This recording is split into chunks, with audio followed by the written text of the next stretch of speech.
할렐루야. 아멘. 이런 얘기가 있습니다. 어떤 사람이 고양이를 참 좋아했다고 합니다. 그래서 자기가 기르는 고양이를 자기 품에 안고 어느새 평안히 잠들어 있는 고양이를 정말 사랑스러운 눈초리로 쳐다보고 있었습니다. 그런데 이 사람이 갑자기 가위를 들더니 그 사랑스러운 고양이의 털을 사정없이 다 깎아버리는 거예요. 나중에 고양이가 잠에서 깨었을 때 너무나도 깜짝 놀랐습니다. 거울에 비춰진 자신의 흉측한 모습을 보면서 너무나 큰 충격을 받았어요. 그 고양이는 털이 다 깎여진 자신의 몸을 혀로 핥으면서 다짐했어요. 내가 나를 미워하는 저 주인 앞으로 다시는 가지 말아야지. 그 고양이는 구석에 앉아서 하염없이 눈물을 흘리며 슬퍼했어요. 저녁이 되었는데 이제 그 고양이 옆집에 사는 고양이인 고순이가 문을 두드리면서 외쳤어요. 야옹아, 나와서 놀자.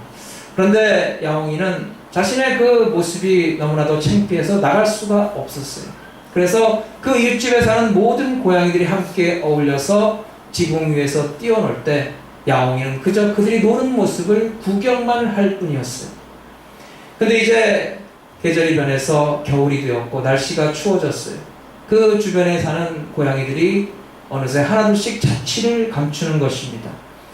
한 번은 야옹이 주인과 함께 시장을 나가봤어요. 근데 시장에 있는 그 모피점에 들어가 보았는데 그 모피점에 고양이 가죽이 여러 개 걸려 있더라는 것입니다. 근데 그 주인이 야옹에게 이렇게 말하는 거예요. 야옹아, 이것을 좀 봐라. 여기 있는 흰 가죽은 우리 앞집에 사는 고순이의 것이란다. 그리고 여기 있는 이 검은 고양이 가죽은 우리 뒷집에 사는 고돌이의 것이란다. 그리고 여기 있는 이 누런 것은 바로 우리 옆집에 사는 누렁이의 것이란다. 이제 알겠니? 내가 너의 털을 다 깎은 것은 너를 미워해서가 아니란다. 사람들이 혹시나 너를 잡아갈까봐 너를 지키기 위해서 그렇게 했던 것이란다. 그 말을 듣고 야옹이는 자기를 향한 그 주인의 사랑을 다시 한번 깨닫게 되었고 그때부터 주인을 더욱더 신뢰하고 잘 따랐다는 그런 이야기입니다. 여러분, 제가 어렸을 때 시골에 내려가면 과수원이 참 많았습니다. 근데 한 가지 참 이상했던 것은 그 봄철만 되면은 사람들이 그 과수원의 사과나무에 가지를 다 치는 것입니다. 그 어떨 때는 큰 멀쩡한 가지도 사정없이 잘라내는 것을 보면서 참 이상하게 여겼어요. 저 어른들은 왜 저런 행동을 할까? 그냥 가지를 놔두면은 그 가지에서도 많은 열매가 맺을 텐데 왜 저러는 것일까? 그 어린 마음에 도저히 이해가 되지 않았습니다. 근데 나이가 들고 철이 드니까 그 이유를 알게 되었어요. 그 불필요한 가지를 잘라줌으로써 그 사과나무가 더욱더 건강하게 잘 자라게 하기 위함이었다는 사실입니다. 그래서 그들이 그 사과나무의 가지를 잘라주는 것은 결코 그 나무를 미워해서가 아니라 그 나무를 사랑하기 때문에 더 온전히 자라게 하기 위한 조치였다는 사실입니다. 여러분, 마찬가지입니다. 우리가 살아가다 보면 때로는 우리의 털을 깎는 듯한 아픔을 경험할 때도 있습니다. 때로는 우리의 가지가 다 잘라져 나가는 그러한 고통을 겪을 때도 있는 것입니다. 그것을 가리켜서 환난이라고 합니다. 그러나 우리가 분명히 기억할 것이 있습니다. 우리가 환난을 당하는 그 순간에도 우리를 향하신 하나님의 사랑은 변함이 없다는 사실입니다. 아멘. 우리가 환난을 당할 때도 우리를 향하신 그 하나님의 사랑을 우리가 확신할 수만 있다면 우리는 환난 가운데서도 얼마든지 즐거워할 수 있고 기뻐할 수 있고 감사할 수 있다는 것입니다. 아멘. 우리 모두는 다 믿음으로 의롭다 하심을 얻은 자들입니다. 믿음으로 의롭다함을 얻은 것이 왜 중요합니까? 믿음으로 의롭다함을 얻은 자에게 주어지는 복이 있기 때문입니다. 우리 주 예수 그리스도로 말미암아 장차 하나님께서 우리에게 베풀어 주실 놀라운 은혜와 축복과 그 영광을 믿음의 눈으로 바라보며 오늘도 우리는 하나님을 의지하고 하나님을 바라보며 살 수가 있는 것입니다. 그런데 우리가 예수를 믿음으로 의롭다함을 얻었다고 해도 우리 앞에 환난이 사라지는 것은 아니라는 사실입니다. 의롭게 살고자 하는 자는 핍박을 받으리라 그랬어요. 너희가 세상에서 환난을 당하나 담대하라 그랬어요. 오히려 우리가 믿음으로 말미암아 그전에 경험해보지 못했던 환난과 핍박을 경험할 수도 있는 것입니다. 중요한 것은 삶의 환경이 바뀌는 것이 아니라 그것을 바라보는 나의 시각이 바뀌게 되는 것입니다. 여러분 어떻게 바뀌어지는지 한번 보세요. 본문 3절 말씀을 보면은 다만 이뿐 아니라 우리가 환난 중에서도 두려워하나니 환난 중에서도 괴로워하나니 환난 중에서도 힘들어하나니 그렇게 돼 있죠? 네? 그렇게 안 돼 있습니다. 여러분 예수 믿지 않는 사람들은 환난 자체를 싫어합니다. 그래서 환난 자체에 대한 유익을 알지 못합니다. 괴로워합니다. 힘들어합니다. 그러나 예수 믿는 우리는 다릅니다. 환난 중에서도 즐거워하나니 여러분 얼마나 놀라운 변화입니까? 여러분 우리가 예수 믿는다고 하면서도 아직까지 이러한 변화를 경험하지 못했다면 아직도 예수 믿는 재미를 모르는 것입니다. 아직도 예수님을 잘 믿지 못했던 것입니다.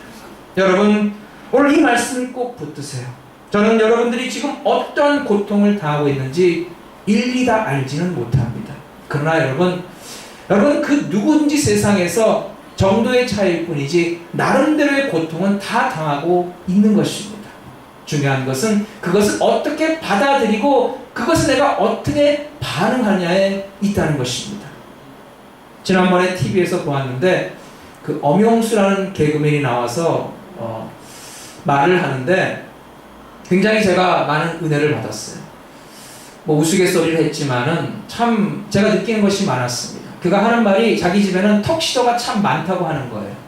그 사람들이 왜 집에 그렇게 턱시도가 많냐고 하니까 이 사람이 하는 말이 자기가 워낙 결혼을 여러 번 했기 때문에 그렇다는 거예요.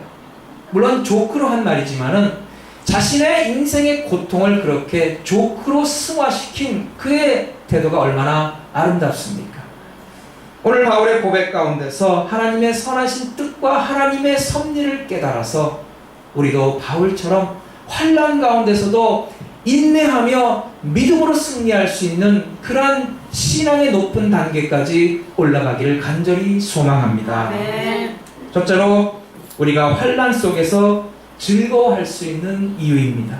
3절로 4절 말씀을 보면은 다만 이뿐 아니라 우리가 환난 중에도 즐거워하나니 이는 환난은 인내를, 인내는 연단을, 연단은 소망을 이루는 줄 알미로다.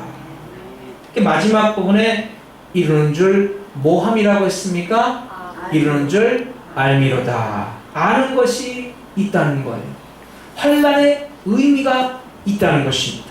믿지 않는 사람들은 환난의 의미를 모릅니다. 환난의 유익을 알 수가 없습니다. 환난 그 자체를 바라보지만 그러나 예수 믿는 우리들은 환난 너머의 소망을 바라봅니다. 환난 너머에 우리를 위해서 예비해 주신 하나님의 그 찬란한 영광을 바라볼 수 있기 때문에 우리는 환난 가운데서도 즐거워할 수가 있다는 사실입니다. 자 보세요. 환난은 무엇을 낳는다고 했습니까? 환난은 인내를 낳는다고 했어요. 지금 우리는 전부 다 신앙의 경주장에서 다름박질을 하고 있습니다. 우리는 모두 신앙의 군사들입니다. 여러분 군사에게 있어서 요구되는 것은 무엇입니까? 인내 아닙니까? 여러분 세상에 인내 없는 사람을 무슨 짝에 쓸모가 있겠습니까? 신앙의 군사는 가장 요구되는 것이 바로 인내인 것입니다. 여자분들은 잘 모르시겠지만 남자들은 군대를 가면 참으로 혹독한 훈련을 받습니다. 인내심을 기르게 하기 위함입니다. 그래서 군대에서 그렇게 고생한 경험이 나중에 사회생활할 때 참 큰 도움이 되는 것을 느낄 수가 있습니다. 저는 담임 목회를 하기 전에 뉴욕과 LA에서 10년 넘게 전도사와 부목사 생활을 했습니다. 근데 여러분 그 담임 목사님을 보필하고 성도들을 잘 관리하는 부목사 생활이 결코 쉽지가 않다는 거예요.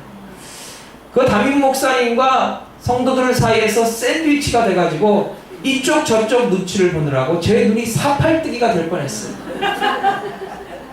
담임 목사님이 그날따라 저기압이다 싶으면 정말 조심해야 합니다. 잘못 걸렸다간 박살나는 거예요.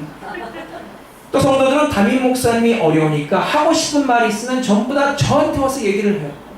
그럼 제가 과연 그 말을 담임 목사님께 전해줘야 할지 말아야 할지 한참 갈등을 합니다.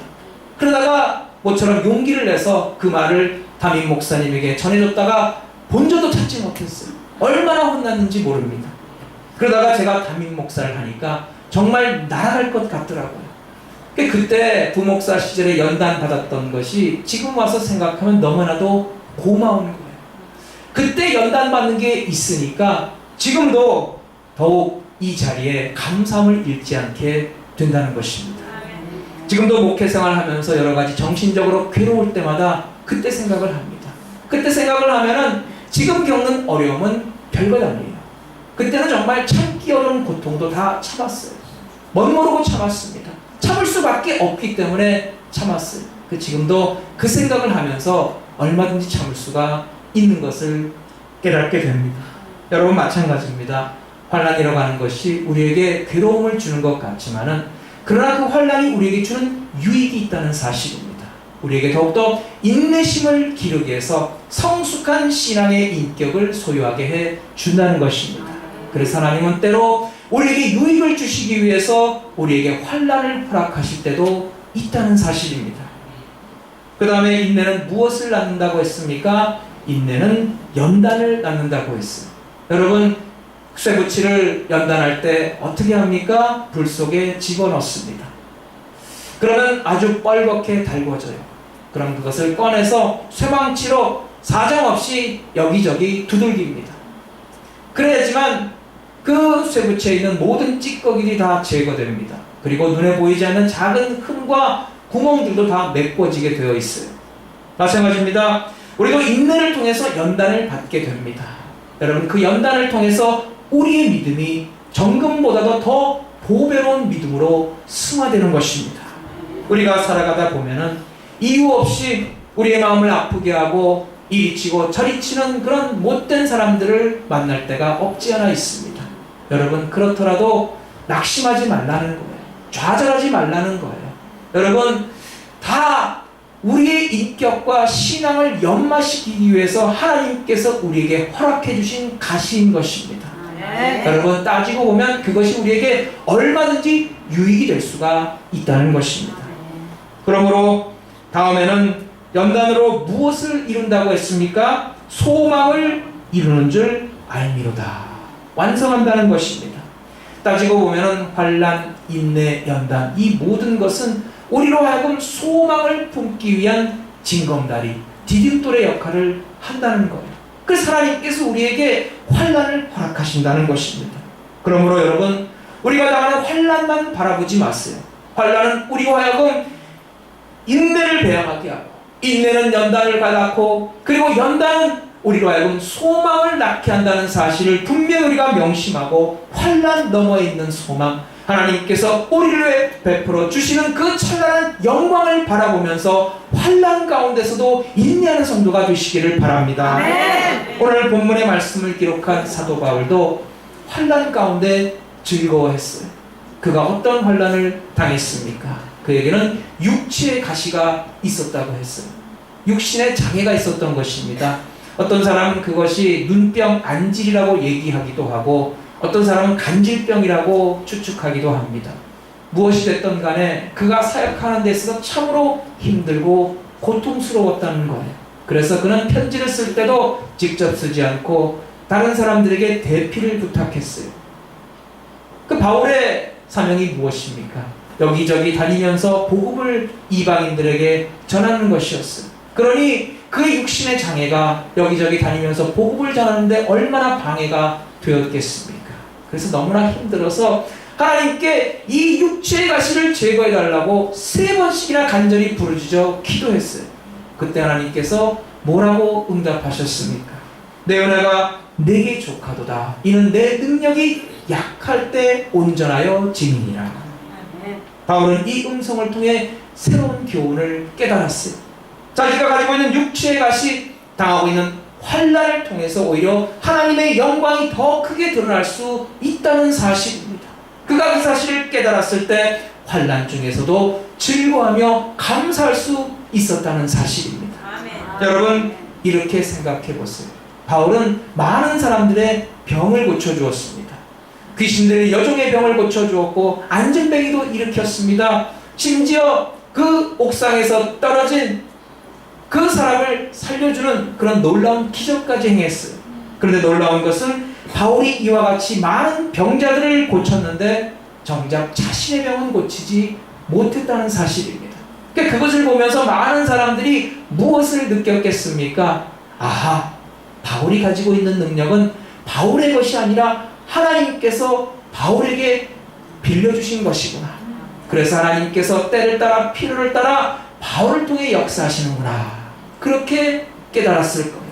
그래서 바울이 병을 고칠 때마다 사람들은 바울을 바라보지 않고 바울 배후에서 역사하시고 섭리하시는 하나님의 능력의 손길을 보게 되었다는 사실입니다. 바울은 자기가 가지고 있는 육체의 가시를 통해서 하나님의 영광을 더욱더 확실하게 드러낼 수 있다는 사실을 깨닫고 그는 감사하고 오히려 그의 약함을 자랑할 수 있게 되었다는 것입니다. 여러분, 바울이 로마를 갈 때를 한번 생각해 보세요. 바울에게 꿈이 있었습니다. 당시 전 세계 수도라고 일컬어지는 로마에 가서 복음을 전해보는 것이었어요. 하나님께서 그의 소원을 들어주셨어요. 근데 바울이 로마를 갈 때 어떠한 신분으로 갔습니까? 죄수의 몸으로 갔어요. 우리는 그렇게 생각을 합니다. 아니, 하나님께서 바울을 기왕 로마로 보내주시려면은 좀 복음 전하기 쉽게 죄수의 신분이 아니라 자유의 몸으로 보내주시지 왜 그렇게 어렵게 바울을 보내주셨을까 생각을 합니다. 그러나 그것은 순전히 인간의 시각입니다. 당시에 수많은 유대인들이 바울을 죽이기 위해서 바울을 찾기 위해 혈안이 되었어요. 심지어 바울을 죽이기 전에는 마시지도 않고 먹지도 않겠다는 사람이 무려 40명이나 되었다고 했어요. 여러분, 그런 위급한 상황 가운데서 바울의 생명을 지켜주고 보호해줄 수 있는 장소가 있다면 어디가 되겠습니까? 바로 감옥 아닙니까? 여러분 한번 생각해 보세요. 공짜로 먹여주지, 공짜로 재워주지, 또 교대로 보초를 서가며 지켜주지. 세상에 감옥처럼 바울의 생명을 든든하게 안전하게 지켜줄 곳이 또 어디에 있겠습니까? 또 바울이 로마에 끌려갈 때를 한번 생각해 보세요. 로마의 백부장이 그와 동행했어요. 그리고 100명의 군사가 그를 지켰어요. 인간적인 시각에서 보면은 그것은 호송입니다. 그러나 하나님의 시각으로 본다면은 그렇게 바울을 든든하게 안전하게 지켜줄 것이 또 어디에 있겠습니까? 바울이 왜 로마에 갔겠습니까? 바울은 로마 시민권자이기 때문에 자신이 죄가 있는지 없는지를 판가름해달라고 로마 황제 가이사에게 상소했던 것입니다. 그래서 그는 로마 황제 가이사 앞에 섰어요. 여러분, 예나 지금이나 높은 사람 만나기 쉽습니까? 여러분, 오바마 대통령 만나본 적 있으세요? 여러분, 백악관에 들어가 본 적 있으세요? 없잖아요. 그런데 바울은 지금 로마 황제 가이사 앞에 섰어요. 뿐만 아니라 그 주위에는 수많은 정치인들, 원로원들이 앉아 있습니다. 이때 바울이 뭐라고 했겠습니까? 형제들이여, 내가 이 자리에 선 것은 예수라고 하는 사람 때문입니다. 그 예수라는 분이 누구냐면 제가 설명을 해드리겠습니다. 그러면서 정말 신나서 전도를 했을 거예요. 여러분, 여러분 전도하기가 쉽습니까? 전도하기 너무나 어려워요. 한 명 전도하려면요, 차 태워줘야죠, 밥 먹여줘야죠, 성경책 사줘야죠, 아양 떨어야죠. 정말 너무나 어려워요. 온갖 비위를 다 맞춰줘야 합니다. 그러나 사도 바울은 돈 한 푼 들이지 않고 로마 황제 가이사 앞에서 수많은 정치인들 앞에서 신나게 복음을 전하고 있습니다. 그 사람들이 지겹다고 지루하다고 졸았겠습니까? 절대 그렇지 못합니다. 왜냐하면 바울이 지금 자기를 위한 변론을 듣고 난 뒤에 그가 잘못이 있는지 없는지를 판가름해야 되기 때문에 정신 똑바로 차리고 바울이 하는 말을 들어야 했습니다. 그때 바울은 신나게 그리스도의 복음을 전했던 것입니다. 그 나중에 바울이 전한 복음이 결실을 맺게 됩니다. 얼마 안 가서 로마 제국이 기독교 국가가 되었다는 사실입니다. 여러분, 사도 바울은 환난 너머에 있는 하나님의 소망과 영광을 바라봤기 때문에 그는 환난 가운데서도 얼마든지 즐거워할 수가 있었다는 사실입니다. 여러분에게 어떤 육체의 가시가 있습니까? 여러분이 당하고 있는 고난이 있습니까? 여러분 낙심하지 마세요. 여러분 좌절하지 마세요. 반드시 하나님의 선하신 뜻이 있는 줄로 믿습니다. 아멘. 여러분 한번 생각해 보세요. 하나밖에 없는 독생자 예수 그리스도를 위해서, 그리스도를 아낌없이 우리를 위해서 내어주신 그 하나님의 사랑이 부족해서 우리를 환난 가운데 그냥 내버려 두시겠습니까?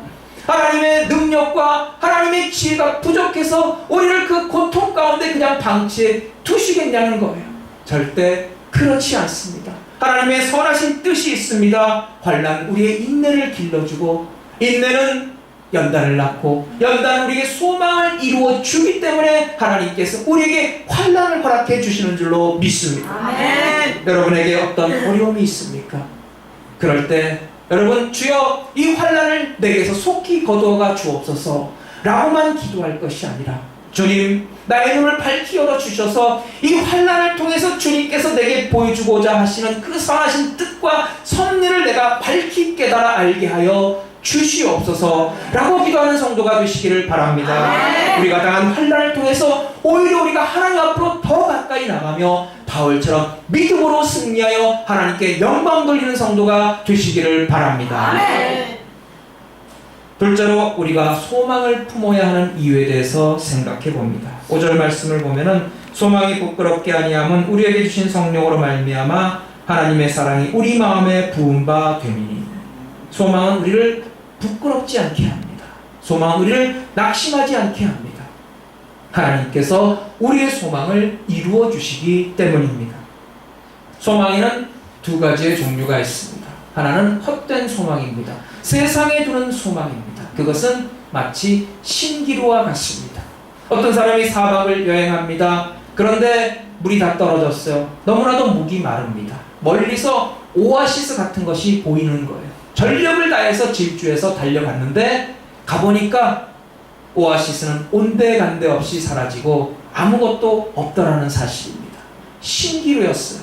그가 그 사실을 깨달았을 때 얼마나 허탈했겠습니까? 가짜를 진짜로 여기고 쫓아오고 없는 것을 있는 것으로 알고 열심으로 달려왔던 자신의 모습이 너무나도 부끄러웠을 것입니다. 성경에서도 그런 비슷한 내용을 볼 수 있어요. 어떤 사람이 한 해 농사를 정말 잘 지었어요. 그래서 그 많은 곡식을 다 저장하기 위해서 고가를 새로 짓고 거기다 가득가득 채우면서 자신에게 이렇게 말합니다. 내 영혼아, 이제 편안히 쉬고 먹고 마시고 즐기자. 이것을 요즘식으로 생각하면은 사업을 했는데 너무나도 사업이 잘 돼서 그 돈을 빌딩에 투자를 했어요. 주식에 투자를 했어요. 그리고 수많은 돈을 자기 은행에다가 저금을 했습니다. 그것을 보면서 생각하는 거예요. 이 정도면 내가 내 일생 동안 떵떵거리고 큰소리치며 즐겁게 편안하게 살겠지. 그 세상의 물질의 소망을 두고 기뻐하는 자에게 하나님께서는 뭐라고 하십니까? 누가복음 12장 20절에 보면은 어리석은 자여 오늘 밤에 내 영혼을 도로 찾으리니 그러면 내 예비한 것이 네 것이 되겠느냐 하셨습니다. 여러분, 그렇습니다. 사업에 소망을 두고 살아가는 사람은 그 사업이 망하면 그 인생도 함께 망합니다.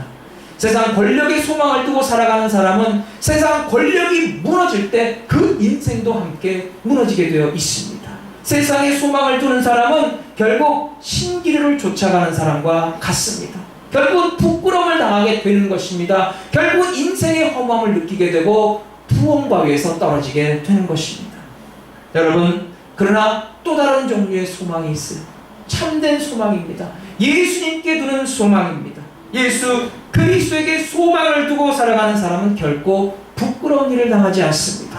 실망하지 않습니다.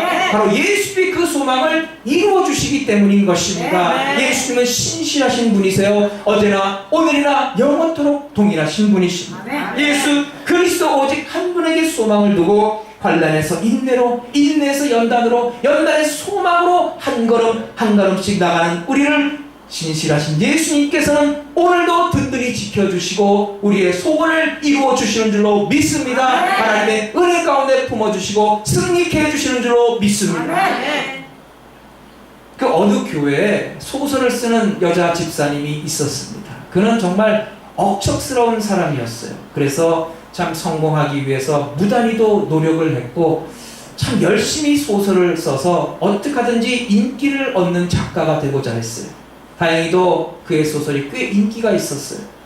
그러면 그는 더욱더 그의 인기를 유지하기 위해서 더 열심히 글을 쓰고 열심히 일했어요.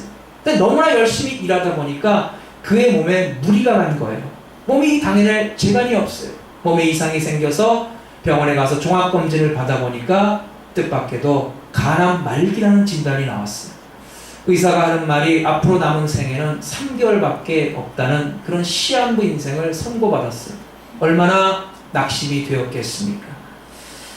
그동안 살아온 모든 삶이 너무나 헛되게 보이는 거예요. 가족들의 얼굴을 보아도 또 열심히 장만해 놓은 가구를 보아도 그리고 자기가 심혈을 기울여서 쓴 원고를 보아도 너무나도 허탈한 눈물만이 나올 뿐이었어요. 그런 아무도 없는 교회 홀로 무릎을 꿇고 흐느끼면서 처음으로 하나님께 깊은 기도를 드렸어요. 하나님, 제가 이 시간에 구차하게 제 생명을 연장케 해달라고 부탁은 하지 않겠습니다. 다만 저에게 남은 3개월 동안 내가 어떻게 하면 정말 내 인생을 가장 아름답고 보람되게 마감할 수 있는지 그것을 가르쳐 주세요. 그러니까 하나님께서 그에게 감동을 주셨어요. 그것은 바로 사랑하라는 말씀이었어요. 가만히 생각해 보니까 지금까지 그저 출세를 위해서 자기 일을 위해서 열심히 달려왔지 참 사랑을 품어야 할 만큼 나눠야 할 만큼 그렇게 많은 사랑을 다른 사람들에게 준 적이 없던 것입니다. 그래서 그는 지금까지 자기가 살아오면서 자기 일 하면서 참 다른 사람들에게 혹시나 서러움과 섭섭함을 주었던 것이 있나 생각하면서 자기 때문에 그 상처를 받거나 섭섭한 마음을 품었을 사람들의 명단을 작성했어요. 그리고 그 사람들을 일일이 찾아가서 눈물로 용서를 구했어요. 그리고 나서 그는 그의 재산을 그의 가족들에게 유산으로 분배했어요.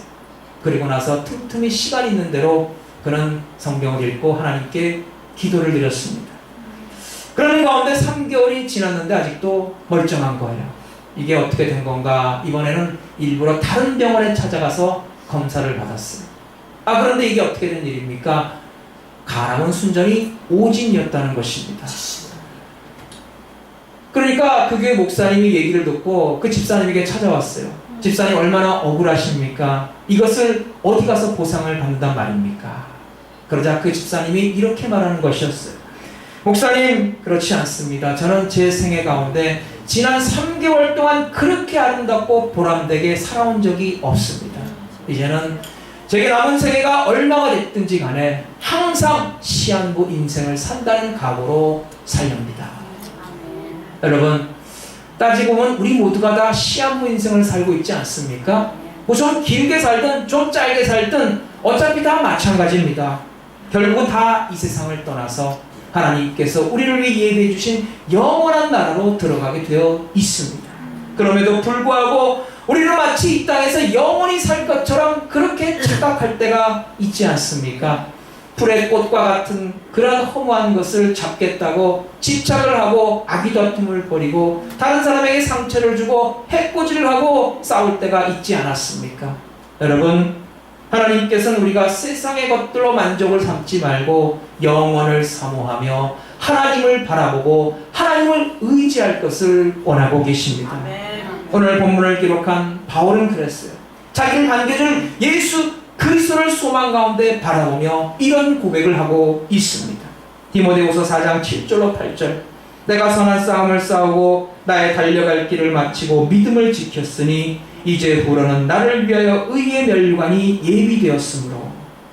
예수 그리스도께 소망을 두고 살아가는 사람은 결코 낙심하지도 결코 부끄러움을 당하지도 않습니다. 예수님께서 책임져 주시고 예수님께서 그 소망을 이루어 주실 것이기 때문입니다.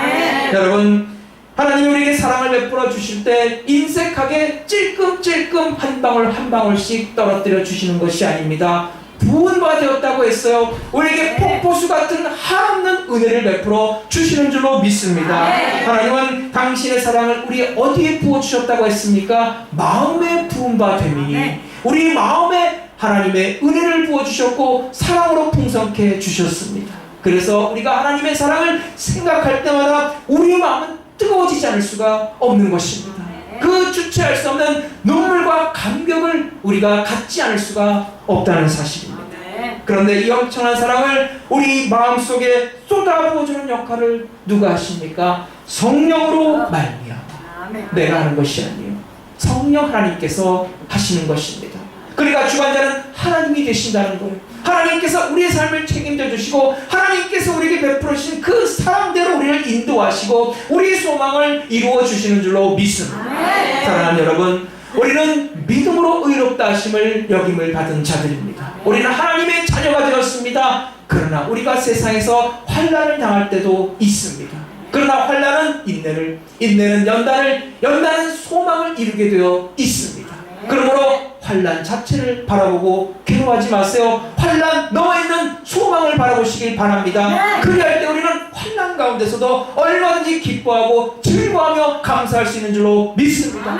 오늘도 우리가 환난 가운데서 바울의 믿음처럼 하나님을 바라보고 소망 가운데 승리하는 성도가 되시기를 주의 이름으로 축원합니다.